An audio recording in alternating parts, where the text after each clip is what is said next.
Then you would go down to the D then.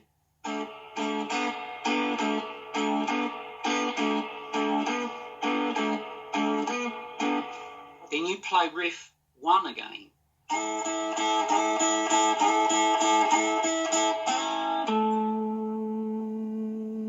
Then the E. Then you go up here for the train whistle lick. Okay, that's at 12th and 13th fret respectively, played as couplers. 1, 2, 2, 2. Then you go into your turnaround where you play the open A drone string and you roll this down.